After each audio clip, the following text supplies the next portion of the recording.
11 horas y 21 minutos de la mañana, seguimos desde Punta del Este transmitiendo en vivo y como les comentábamos en el bloque anterior, bueno, estamos en vísperas de una nueva semana de turismo para algunos, de la vuelta ciclista para otros, semana criolla para otros tantos, que se concentran generalmente desde todos los puntos del país en la ciudad de Montevideo, en la rural del Prado, en esa fiesta donde el campo se viene a la ciudad y bueno, una de sus representaciones, que son las jineteadas, para algunos el deporte nacional, para otros no. Por supuesto es un tema realmente polémico y de eso vamos a hablar, de la polémica que hay en torno a este tema, que a principios ya de este gobierno tuvo un hecho que vamos a estar comentando dentro de un rato, un reglamento que se tenía que aplicar, que fue puesto en suspenso por el presidente de la República, Yamandu Orsi, con respecto a las jineteadas específicamente. Vamos a conversar con Rita Rodríguez González, es filósofa, es activista, es uruguaya, está destacada en la defensa de los derechos de los animales, es parte de la coordinadora para la abolición de las jineteadas en Uruguay, CAJU, y es fundadora y presidenta de la ONG Trato Ético Animal. Además, ejerce como docente de filosofía en secundaria. Rita, ¿estás por ahí? Buenos días, desde Canal 11 te saludamos. Buen día, un gusto estar acá con ustedes. Profesora de filosofía, filósofa es demasiado grande. Ah, Profesora de filosofía bueno, está bárbaro. hay que chequear ahí ese Google y corregir alguna página donde apareces como filósofa. Pero bueno, ¿qué diferencia? Hay gente algún profesor de filosofía alguna vez me dijo, filósofos somos todos. Así que bueno, ¿qué diferencia una profesora de filosofía de un filósofo? Para empezar por otros Bueno, temas, mira. bueno, es bastante complejo. Yo creo que es una cuestión más bien de autopercepción en torno a cómo uno aborda el quehacer filosófico. Yo estoy formada como docente en filosofía, por más que actualmente estoy haciendo una maestría en filosofía en humanidades y demás. Eh, es como un montón el tema de ser filósofa, pero podría cuadrar en algún sentido. No es una autopercepción que tenga. Bien, pero no te voy a decir más filósofa, lo prometo, pero sí estudiosa de la filosofía. ¿Qué corrientes de pensamiento identificás como base de tus argumentos para el tema que vamos a hablar, que es esa misión que te has puesto tú y otras personas de abolir las jineteadas? Después vamos a meternos más en el tema, pero en lo personal, ¿no? La filosofía que estudiaste durante muchos años, ¿te ayudó para encontrar argumentos, para encontrar razones, para encontrar motivos, alguna corriente de pensamiento, algún autor? Sí, definitivamente la filosofía es como la base de cualquier tipo de posicionamiento que uno pueda tener en torno a los demás animales. Seamos conscientes o no de ello, tenemos un posicionamiento que puede ser más bienestarista, puede ser más abolicionista, bueno, puede ser un tipo de posicionamiento que incluso lo siga considerando desde un punto de vista cartesiano como cosas que se pueden usar, que si se rompen se tiran y es el pensamiento que está como más expandido, si se quiere. Yo personalmente, como sigo una línea de ética animal que es abolicionista, tiene mucho que ver con una perspectiva kantiana del deber ser en torno a los demás animales y me posiciono como abolicionista pragmática. Lo que quiero decir es, yo no considero que los demás animales sean cosas, sino que son individuos sintientes, como bien lo manifiesta la biología, y por lo tanto son otros que debo considerar moralmente. Ahí hay alguien y no algo que está sufriendo, que siente, que se desespera, que necesita cuidado, que necesita atenciones, y por lo tanto lo tengo que considerar dentro de mis acciones y cómo mis acciones van a impactar en ese otro individuo y ahí es donde necesito tener buenas razones o fundamentos para hacer lo que hago. Lo que nos pasa específicamente con las jineteadas es que no hay razones para eso más que el entretenimiento. Y es una de las cosas que reclamamos desde el activismo, ¿no? Una discusión en términos argumentativos, y no que sea una apelación a la tradición, que es un tipo de razonamiento falaz, y no que sea una apelación a lo que nos gusta y nada más. No hay buenas razones para sostener a las jineteadas, y eso es lo que nosotros ponemos sobre la mesa, razones. Definime, si bien es una palabra que ambos conocemos, pero me parece interesante escuchar tu definición, porque es un punto de partida. Definime abolicionismo, ¿no? En tu concepto. Bueno, el abolicionismo desde el punto de vista animalista lo que pretende es erradicar lo que son las actividades de explotación de estos otros individuos que son explotados por el criterio de la especie, por eso soy antiespecista. ¿Qué pasa? ¿Qué tipo de abolicionismo particularmente yo llevo adelante? Es un tipo de abolicionismo que es pragmático. Si bien No es contradictorio, rechazamos. perdón que te interrumpa, no es contradictorio el término pragmático con el término abolicionista. Esto sí es desde la ignorancia total, porque uno entiende abolicionista es cortar de raíz, terminar, y generalmente lo pragmático es, bueno, es adaptar las posiciones dependiendo de las circunstancias, dependiendo del otro. Capaz que estoy errado, la que sabe de filosofía sos vos, y me decís, no, pero es como, se me hacen, en mi cerebro, se me chocan los conceptos. No, está bárbara la pregunta porque es una de las grandes discusiones que hay, incluso adentro del activismo. Las dos corrientes que son como más fuertes son el abolicionismo y el bienestarismo.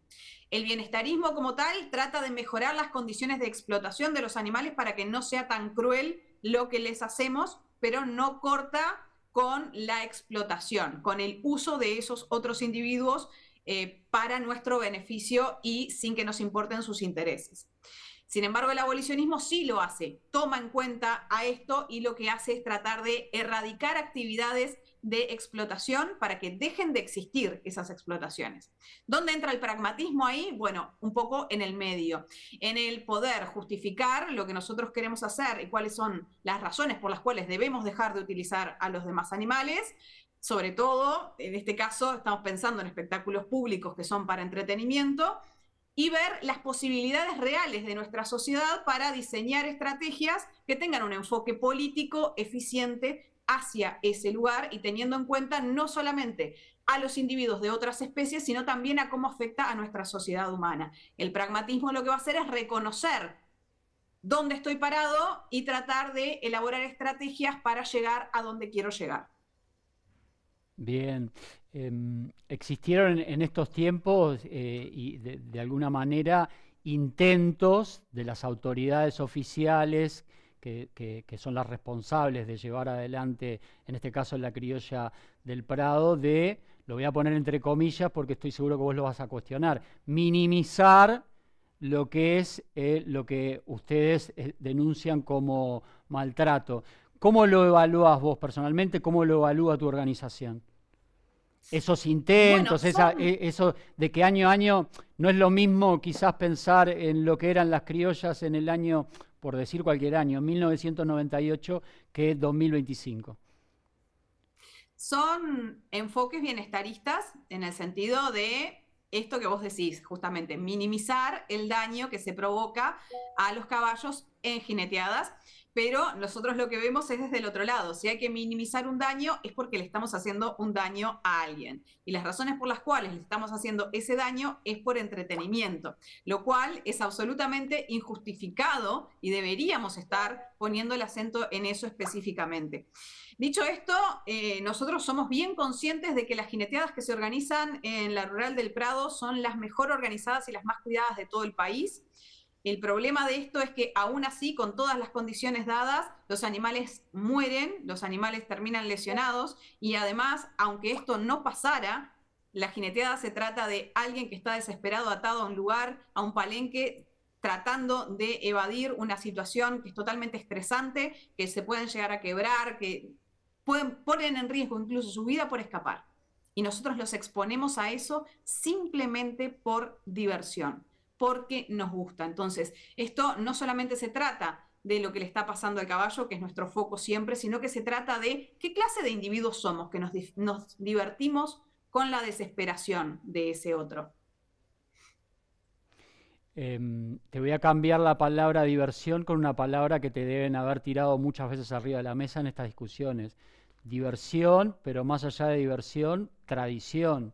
Parte del sentir de parte de nuestro pueblo, sobre todo el pueblo vinculado al campo, el gaucho, que ya no existe más el gaucho, pero bueno, nuestra imagen de el gaucho, cuando a vos te hablan, no estamos hablando solo de diversión, Rita, estamos hablando de tradición también, algo que está en nuestra historia y bueno, como voy a hacer un paralelismo que no está bien, pero como el fútbol es parte de nuestra tradición, también las jineteadas son parte de nuestra tradición. De hecho, está toda esa polémica de cuál es el deporte nacional y hay muchos que entienden, muchos, no sé si definir muchos está bien, pero hay un sector de la población que sí cree que las jineteadas son un deporte y que son parte de su tradición. Cuando te tiran ese argumento arriba de la mesa, ¿qué respondes? Bueno, primero respondo que no es un argumento, es una falacia, y una falacia es un tipo de razonamiento que es lógicamente incorrecto, aunque sea psicológicamente persuasivo, ¿no? Acá lo que estamos diciendo es que algo se hizo mucho tiempo y que por lo tanto tenemos que seguirlo haciendo, aunque no se revise, aunque no haya buenas razones, simplemente porque se sostuvo en el tiempo, se transformó en tradición. Se llama falacia de apelación a la tradición, efectivamente, y es un contenido que es vacío. Decir que algo se hizo por mucho tiempo no hace que de eso se siga, que se tenga que seguir haciendo. Ahora, vos planteaste otro término que para mí incluso es más fuerte y más polémico, dijiste deporte. Y ahí es donde entran los argumentos que nosotros exigimos, porque es imposible sostener que las jineteadas son deporte cuando la Secretaría Nacional de Deporte de nuestro país no las reconoce como deporte. Entonces, no estamos hablando de un deporte. ¿De qué estamos hablando? ¿De qué clase de actividad estamos hablando? Las jineteadas no son Pero deporte, los más caballos allá no de, son deportistas. más allá del reconocimiento, reconoces que es un argumento que te habrán manejado más de una vez y que hay gente que lo siente como un deporte. De hecho, antes no sucedía, pero hoy por hoy los jinetes, algunos de ellos profesionales y que ganan dinero con esto, entrenan para jinetear. Y entrenan no solo jineteando, sino que van a un gimnasio, salen a correr, etcétera, etcétera. Entiendo tu punto. Yo estoy haciendo un poco también de abogado del diablo para que esta conversación se convierta en algo más interesante, ¿no? Por supuesto. Pero hay un montón de gente que la considera de alguna forma, más allá de el reconocimiento institucional. A esa gente que le Sí, decís, porque esa gente te va a decir, bueno, no me importa lo que diga la institución. Para mí es un deporte. Yo voy al gimnasio y me preparo para esos, no sé cuántos son, pero son segundos en los cuales el jinete está arriba del potro, ¿no? sí, ahí, bueno, ahí entramos en otro campo de discusión y que tiene que ver con que a alguien le guste la actividad. Yo no cuestiono que a alguien le guste la actividad. De hecho, cada uno es libre de que le guste lo que sea. El problema es cuando la cuestión de gusto impacta negativamente sobre otro, ¿no? Cuando hay un alguien ahí que está haciendo parte activa, pero no voluntaria, de una actividad que es violenta y lo estamos sosteniendo simplemente porque a un otro le gusta. Entonces, creo que ahí le tenemos que dar un marco como sociedad, porque fíjate que si simplemente voy a remitir a lo que a mí me gusta y no lo voy a enmarcar en lo que son nuestras leyes, nuestras autoridades y cómo se decretan determinadas posturas, no lo voy a enmarcar en la convivencia social, entonces tengo un problema que es mucho más amplio que esto. Estoy discutiendo un problema de convivencia. No todo lo que a mí me gustaría hacer lo puedo hacer porque nuestra sociedad regule, porque nuestra sociedad tiene un marco en un ámbito político. Y los ámbitos políticos son aquellos en los que se discuten los términos de justicia. Entonces, ¿es justo que alguien que siente y sufre sea expuesto a esto y que sea respaldado socialmente y fomentado socialmente simplemente porque a una persona o a muchas personas les gusta y les divierte verlo en ese estado de desesperación? ¿Podemos sostener que esa clase de actividades que se basa en la desesperación de alguien es bueno para la sociedad? Sí, alguien te podría cuestionar, ya es meternos en otros temas.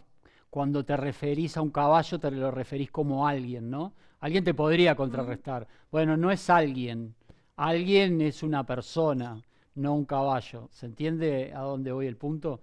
¿A dónde va el punto? Sí, sí, sí, está clarísimo. El gran problema acá es que nosotros somos habitualmente los que enfocamos más la discusión, o sea, el sentido común es el que está equivocado cuando nosotros no pensamos en los demás animales como alguien. La dicotomía está entre alguien y algo. No hay muchas alternativas en eso.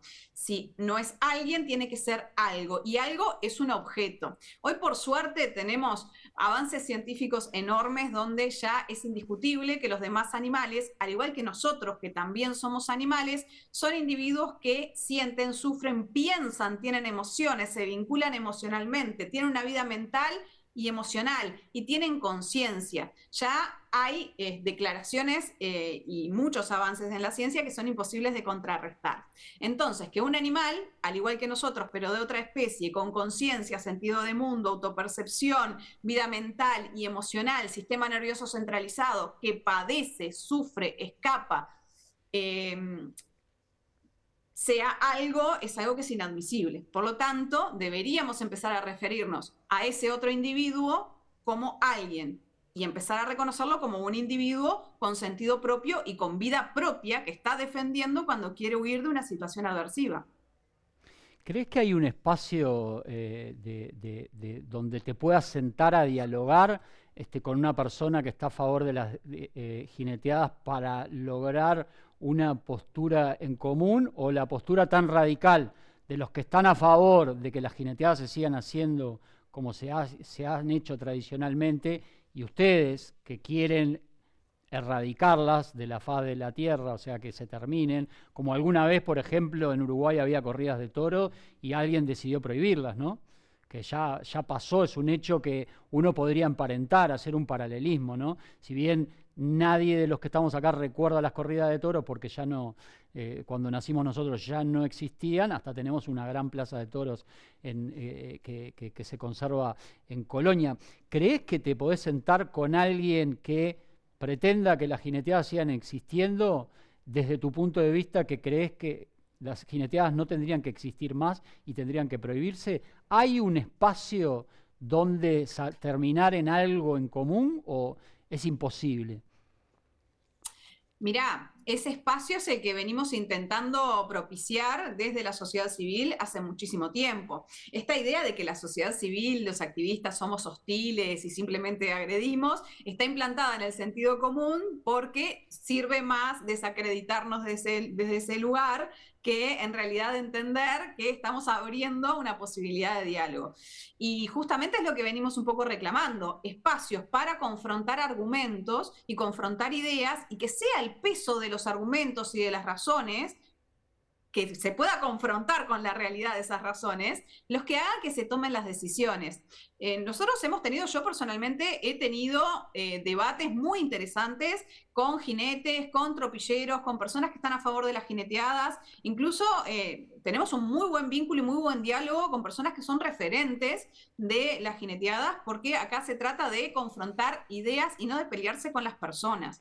Lo que sí sostengo, y hasta ahora nadie me ha demostrado lo contrario, es que no hay alguien que tenga buenos argumentos y sólidos para sostener que las jineteadas son valiosas y que sirven a la sociedad y que son deseables para los animales. Nadie lo ha podido sostener. Con lo que sí nos hemos encontrado son con, bueno, falacias de apelación a la tradición, o con gente que desvía el tema constantemente, vamos a hablar de jineteadas, y llevan el tema para otras actividades, raíz, tracción a sangre, sangría de yeguas, perros en apartamentos, que es un recurso bastante débil pero habitual de quitar el tema del centro. Y nosotros queremos poner el tema en el centro. Discutamos sobre jineteadas, analicemos si son valiosas o no lo son y a partir de ahí tomemos decisiones. Pero tomemos decisiones sobre esa temática y no pensando en minimizar daños, cuando el minimizar daños ya implica asumir que hay daños.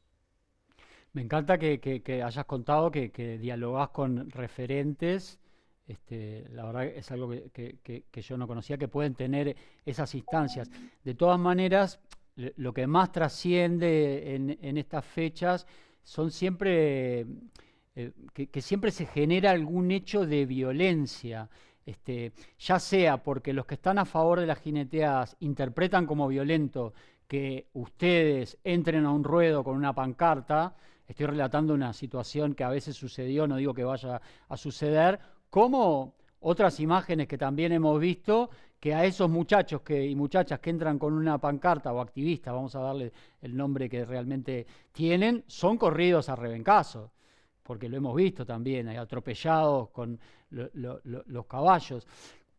¿Cómo ves ese clima que ya está pregenerado, que ya saben ustedes que cuando van a llegar ahí se van a parar en la puerta de la rural? Hay gente que se va a sentir agredida, y quizás les va a devolver la agresión. Sí, mira, hay diferentes tipos de activismos. Cada uno va eligiendo el tipo de activismo en el que se siente más cómodo o en el que cree que es más eficiente.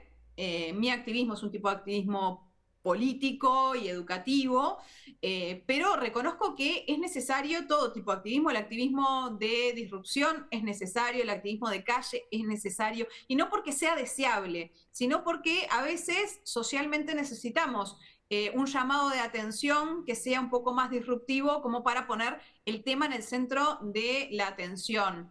También es real que todas estas instancias que son mucho menos caóticas y problemáticas, en las que vamos generando discusiones o avances para la abolición de las jineteadas, no tienen la repercusión pública que deberían tener, y la gente no se entera de, bueno, instancias de diálogo como las que te comentaba recién, o instancias legales como algunas que ha iniciado la ONG Trato Ético Animal en contra de las jineteadas, o resoluciones que se han hecho muy importantes a nivel de país y que respaldan la abolición de las jineteadas, pero no tienen tanta repercusión. Sí tiene la repercusión el conflicto, y a veces el conflicto viene por parte de los activistas a la hora de hacer una disrupción, pero hay que poner la cosa en su contexto, ¿no? Es una manifestación pública en un lugar que es público con mensajes.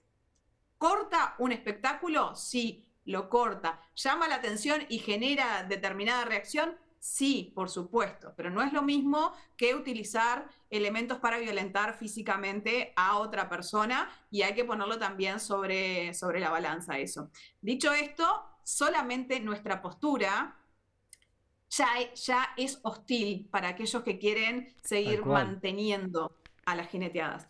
Que nosotros vayamos a darles argumentos, razones, sin que haya una violencia en el medio, de todas formas genera una reacción, genera una hostilidad, porque sienten atacado su identidad. Y yo eso lo puedo comprender. Hay muchas personas que tienen su identidad arraigada en el hecho de que existan las jineteadas. Y creo que es eso lo que tenemos que discutir. Y lo tenemos que discutir en términos filosóficos, en términos sociológicos, en términos antropológicos. Hay que discutir eso y hay que poder elegir si queremos seguir siendo estos. Y cuando decimos que se juntan el campo con la ciudad, lo que trae el campo es una actividad violenta y que ya no representa a la mayoría de las personas. Porque afortunadamente hoy tenemos un estudio, una encuesta que solicitó el Instituto Nacional de Bienestar Animal hace un año y poco, donde el 58% de la población nacional dice que las jineteadas no son deseables. Y estamos hablando de un estudio hecho en el norte, el sur del país, en la zona rural y en la zona urbana, no solamente en Montevideo. 58% es un montón. Sí, es una cifra realmente para tener en cuenta. Ya que lo citaste, y es lo último porque se nos fue el tiempo, Rita, citaste al Instituto Nacional de Bienestar Animal. Había un reglamento que había entrado su aplicación el 10 de febrero. En un momento un senador nacional, el senador Da Silva, cuestionó la implementación de ese reglamento, y el presidente de la República, Yamandu Orsi, atendió ese reclamo y planteó suspender ese nuevo reglamento por 180 días y generar a partir de eso una mesa de diálogo. Breve, Rita, porque nos tenemos que ir. ¿Qué decía ese reglamento? los conformaba a ustedes y lo último, ¿están invitados a esa mesa de diálogo? Bueno, mira, yo soy representante de las protectoras ante INVA, estuvimos en el proceso de discusión de ese reglamento. Las protectoras, por supuesto, que nos opusimos a que se reglamenten las jineteadas porque implica avalar que sigan existiendo, pero aún así, cuando este reglamento salió, entendimos que era, bueno, por lo menos una instancia en la que se iba a cuidar parcialmente a esos animales que estaban siendo explotados. Lo que no entendemos es por qué se pone el grito en el cielo cuando en realidad lo que se le está pidiendo es que hagan lo mínimo indispensable. Por ejemplo, tener un médico veterinario que esté al cuidado de esos animales, que haya determinada cantidad de animales por cada persona que los está cuidando, que los palenques estén acolchonados, cuestión de que los animales no se desnuquen con tanta facilidad, que Eso es no lo se que sucede, utilicen. eso quizás es lo que sucede en el Prado, pero no en las criollas que se hacen a lo largo y ancho de este querido Uruguay, ¿no? Que quizás hasta ahí Exacto, no es las tan criollas del fácil tener el Prado. médico veterinario, el palenque de esa manera, ¿no? Es que justamente, si no se pueden tener las condiciones mínimas para preservar la vida, no digo el bienestar, porque el bienestar también implica lo emocional y lo mental, y eso no se preserva nunca en los caballos, la vida del caballo no deberían hacerse. Y nosotros realmente creemos que es lamentable que una mínima preocupación por ese animal se haya puesto en tela de juicio y se haya retrasado. No pide nada extraordinario el Instituto Nacional de Bienestar Animal.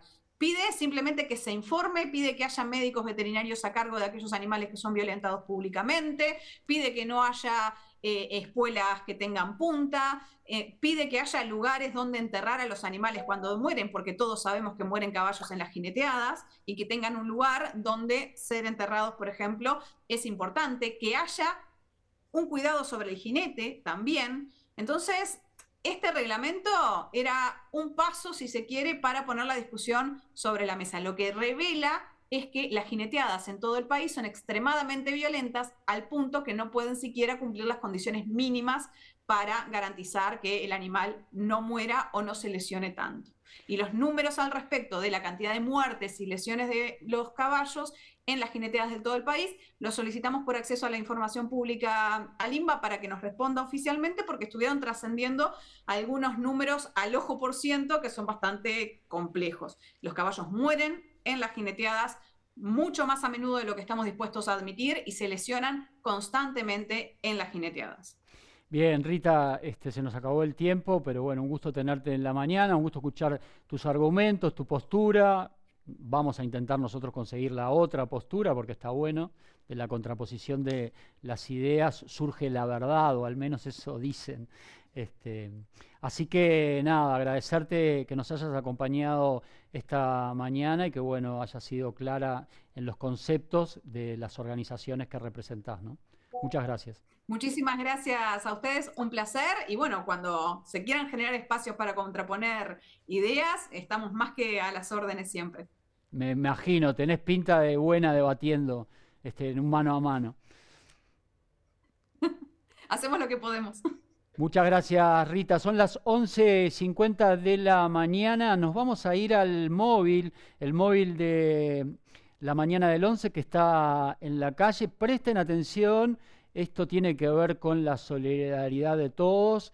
Es algo donde todos podemos colaborar. Nos lo va a contar Lucía Tomé con la Cámara de Santiago, que están en algún lugar en las calles de Maldonado. Guillermo, bueno, nos vinimos a lo que es este Club Sonta Punta del Este Maldonado porque resulta que aquí en minutos aconteció lo que fue la firma de acuerdo de campaña que realiza El Dorado con Sonta. Estamos hablando de una causa obviamente de solidaridad con un gran propósito detrás. Y yo estoy aquí junto a María Magdalena Strasse y además Trafase, discúlpenme, y Raquel Álvarez, que bueno, ambas en representación están aquí para poder comentarnos acerca de este hecho, ¿no?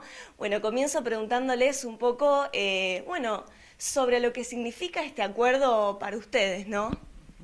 Bueno, Sonta es una institución que trabaja en defensa y prevención de violencia. El Dorado, los supermercados El Dorado nos ha dado el apoyo para los talleres en los que trabajamos hace más de 4 años de prevención de violencia. La recaudación de esta campaña de cajas va a ser exclusivamente para que podamos seguir en esa línea.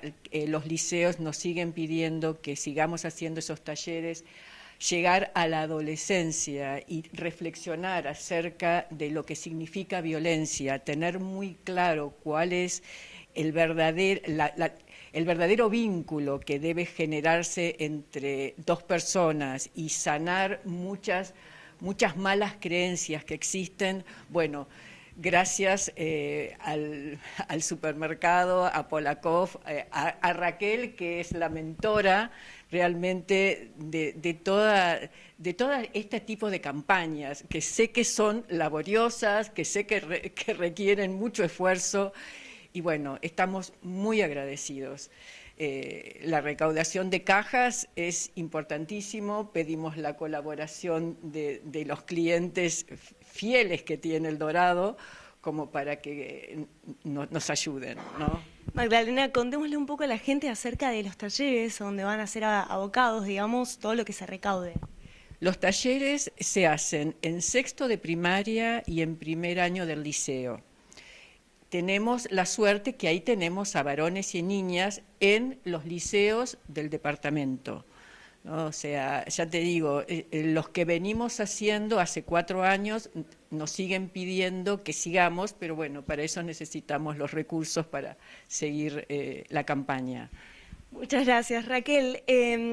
Esto es un trabajo muy grande, ¿no?, que se hace de parte del supermercado con una gran motivación por trasladarles la intención de colaboración a la gente, ¿no? ¿Cómo se vive de parte del Dorado este tipo de iniciativa, ¿no?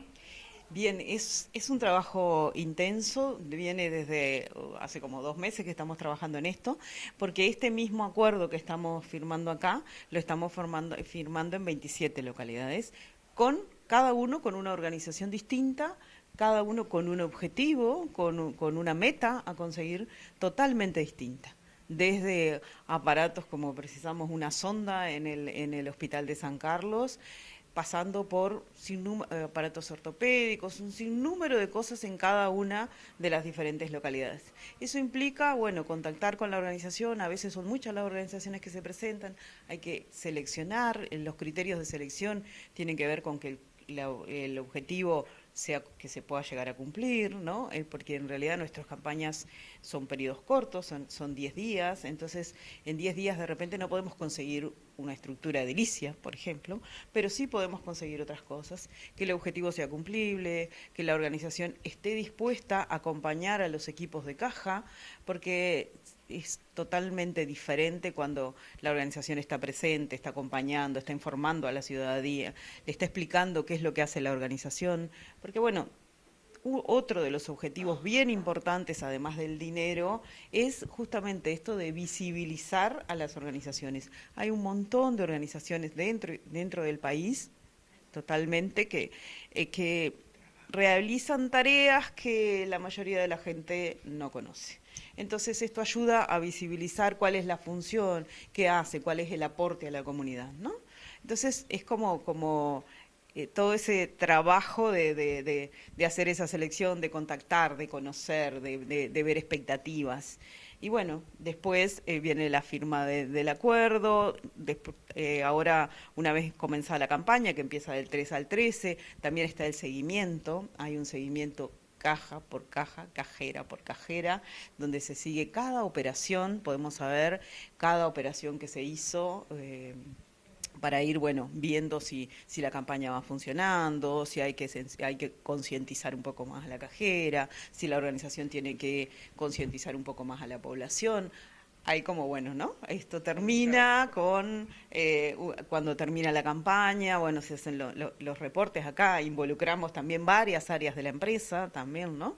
Se hace una transferencia, se hace una entrega pública para mostrarle también al cliente si el objetivo se cumplió o no se cumplió, porque, bueno, a veces los objetivos no se logran, pero a veces faltan pelito, pero bueno, está bueno mostrarlo, ¿no? Totalmente. Bueno, comentemos un poco cómo es, no es la primera vez que se realiza este tipo de campañas, pero para aquel consumidor que va y se acerca al Dorado, expliquémosle cómo es el mecanismo para que estén al tanto y bueno, sepan desde ya cómo es la forma de poder ir a colaborar. Bien, cuando el cliente pasa por la caja, hace su compra, el cajero o la cajera le va a preguntar si desea colaborar, en este caso con Sonta.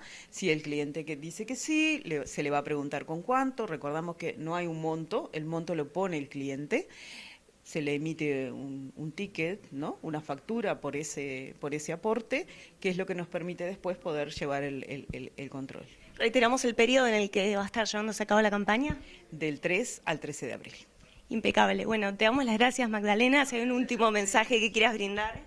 Bueno, que conozcan Sonta, que sepan que Sonta realiza estos talleres de prevención, pero también tenemos un centro de asesoramiento, que es en donde estamos aquí, que atendemos a mujeres en situación de violencia, con todo un equipo de profesionales que están continuamente atendiendo y siguiendo el proceso. Muchas gracias, y gracias Raquel también.